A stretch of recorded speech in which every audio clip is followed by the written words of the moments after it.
Situasi semasa banjir di Sarawak dan inisiatif My Digital beri impak positif terhadap sektor pendidikan. Itu antara perkembangan dari Sarawak. Langsung ke Kuching bersama Muhammad Azizi Rahim. Silakan Azizi.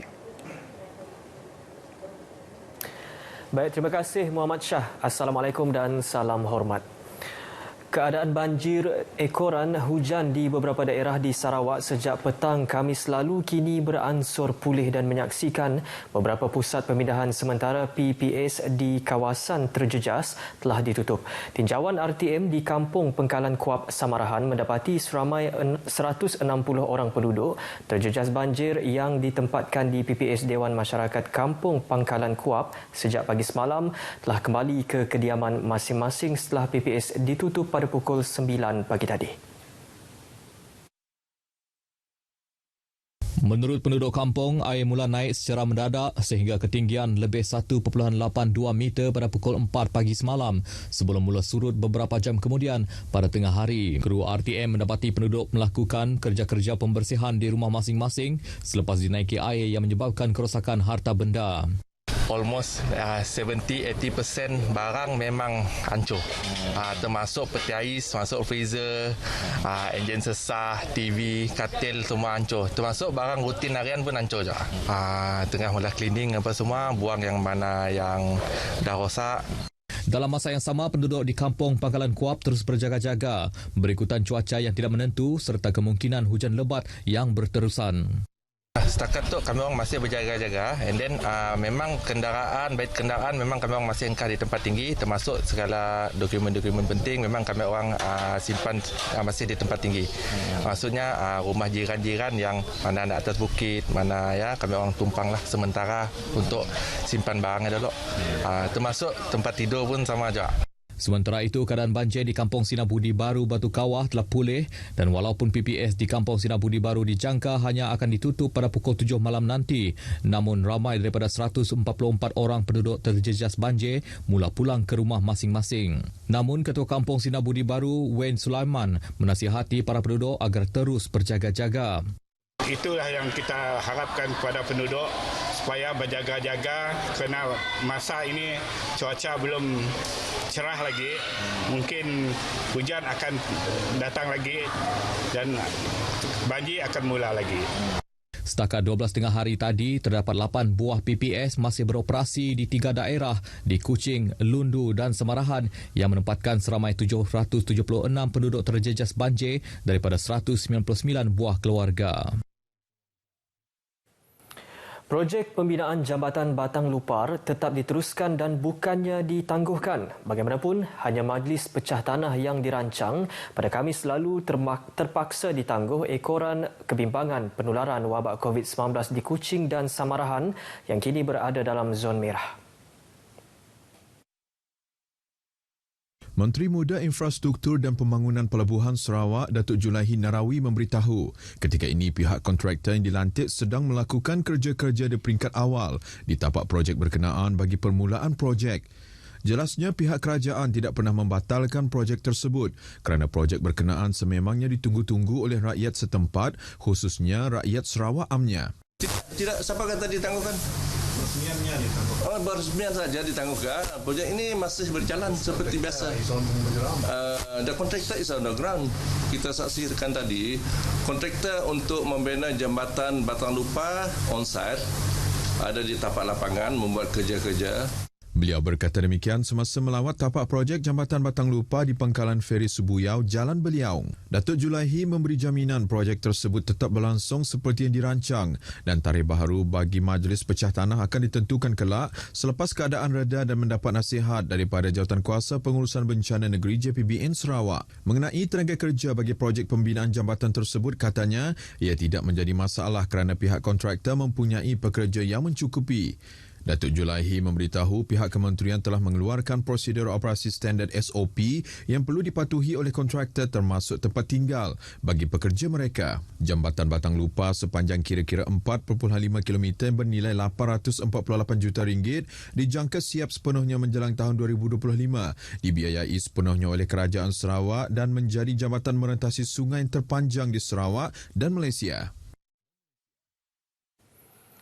Pelancaran inisiatif My Digital dan rangka tindakan ekonomi digital Malaysia mendapat respon pelbagai pihak dalam pelbagai bidang. Wartawan RTM Sibu Muhammad Al-Hadi Syamsawi mendapatkan pandangan beberapa individu penting mengenai inisiatif yang bakal memberi impak positif ini khasnya dalam sektor pendidikan di Sarawak. My Digital yang dilancarkan Perdana Menteri Tan Sri Muhyiddin Yassin itu dianggap langkah tepat.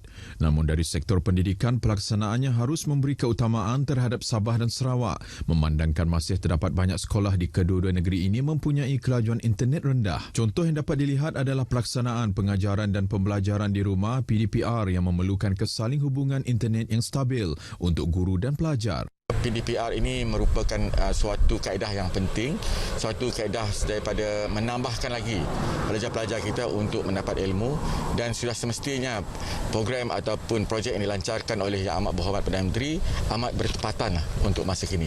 Bagi penggiat industri pula, pelaksanaan penambahbaikan kesaling hubungan di Sarawak perlu melibatkan agensi digital tempatan bagi membolehkan pelaksanaan lebih berkesan seperti pihak Lembaga Multimedia Sarawak SMA dan Perbadanan Pembangunan Ekonomi Sarawak. My Digital ini mungkin lebih berkesan sekiranya inisiatif dan pelaksanaannya dijalankan oleh agensi tempatan kerana mereka lebih mengetahui apakah keperluan ataupun kapasiti ataupun keadaan masalah sebenar khususnya di Sarawak ini. Bagi para guru pula, pengumuman Perdana Menteri bahawa menjelang hujung tahun ini teknologi 5G akan mula dinikmati oleh rakyat secara berperingkat merupakan satu berita baik yang bakal mengubah lanskap pendidikan, termasuk mereka yang belajar atau mengajar di kawasan pedalaman dan luar bandar. Kelajuan internet tinggi ini dianggap sangat membantu ketika sesi mengajar, terutamanya ketika perlu menayangkan video berkaitan subjek sains di internet. Contohnya seperti saya ini cikgu sains sangat memerlukan bahan-bahan daripada internet yang kita kena tunjukkan kepada para pelajar on the spot. Jadi murid pun dapat melihat apa yang kita maksudkan selain kita hanya menggunakan gambar-gambar ataupun bantuan daripada buku teks.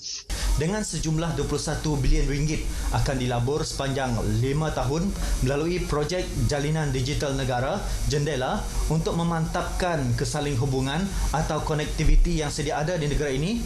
Ia diharap akan menjadi sinar baharu untuk merapatkan jurang digital, terutama untuk penduduk yang tinggal di kawasan pedalaman Sabah dan Sarawak. Saya Al-Hadi Syamsawi, Berita RTM. Masyarakat Limbang khasnya yang menggunakan perkhidmatan feri terus dinasihatkan untuk mematuhi prosedur operasi standard SOP semasa menggunakan perkhidmatan feri. Jurutera Bahagian Jabatan Kejeraya JKR Bahagian Limbang, Nur Ismail Razali berkata, sebahagian itu pihaknya dan kru feri akan sentiasa membuat pemantauan bagi memastikan pematuhan SOP sentiasa diamalkan. Pemantauan terhadap SOP yang dilaksanakan oleh kru-kru feri dan juga pengguna-pengguna feri. Antara lain contohnya adalah seperti kutipan tol di mana kita tidak lagi mengadakan di dalam feri, sebaliknya kita adakan di kawasan daratan. Bercakap kepada pemberita di Limbang, katanya untuk menambah baik perkhidmatan sedia ada, pihaknya bercadang untuk mendirikan pondok menunggu dan tandas di laluan check-in point feri untuk kegunaan para penumpang feri. Dalam usaha memastikan keselamatan pembeli dan peniaga di Pasar Ikan Sungai Sibiu Bintulu, prosedur operasi standard SOP COVID-19 sedia ada diperketatkan, malah jumlah pelanggan dan waktu operasi turut dihadkan. Pasar tersebut antara lokasi tumpuan masyarakat setempat mendapatkan bekalan ikan, ayam, daging dan sayuran sejak sekian lama. Ramai tertumpu ke pasar itu untuk mendapatkan barang basah selain di pasar raya sedia ada apabila Pasar Tamu Bintulu dan Pasar Malam ditutup. Justru menurut Wakil Peniaga Pasar Ikan Sungai Sibiu, Zulkifli Mahli, mereka mengambil langkah memperketatkan SOP, terutama sekali menghadkan 20 pelanggan sahaja berada di dalam premis pada satu masa. Dan masuk pun kami akan sediakan kad pas masuk sampai 1 sampai 20.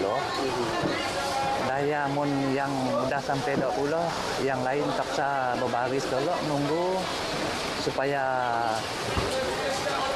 si terdedat gila dalam tu.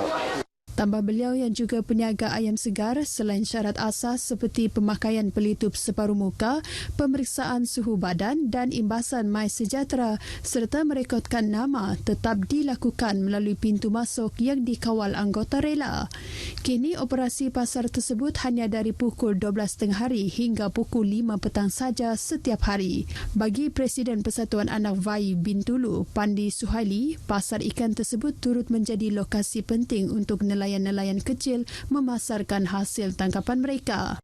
Alhamdulillah, pihak nelayan yang menangkap ikan masih dapat terus menghantar ikan mereka ke sini untuk dipasarkan. Jadi tidaklah merisaukan sangat. Namun SOP yang telah ditetapkan perlu dipatuhi. Kaedah penutupan premis berisiko, penekanan terhadap SOP sedia ada diyakini merupakan satu langkah penting tanpa menjejaskan ekonomi domestik. Sudah tentunya memberi kesan kepada para peniaga kecil yang meraih kehidupan saban hari melalui hasil jualan sayur-sayuran dan juga hasil hutan yang mereka dapat pendapatan daripada itu. Dan apabila pasar ini tutup, saya punya pandangan bahawa kita harus belajar hidup dalam pandemik COVID-19. Bagaimana kita harus berdisiplin, disiplin menjaga SOP dan orang lain juga menitik beratkan disiplin yang sama. Bintulu yang masih berada dalam zon merah menuntut kerjasama semua penduduk dalam menitik beratkan langkah kawalan kendiri seperti menjaga jarak fizikal, kerap mencuci tangan dan memakai pelitup separuh muka apabila berada di kawasan tumpuan awam. Sekian berita wilayah dari Sarawak. Kita kembali bersama Muhammad Shah di Angkasa Puri. Silakan, Shah. Baik, terima kasih Azizi. Gajah liar yang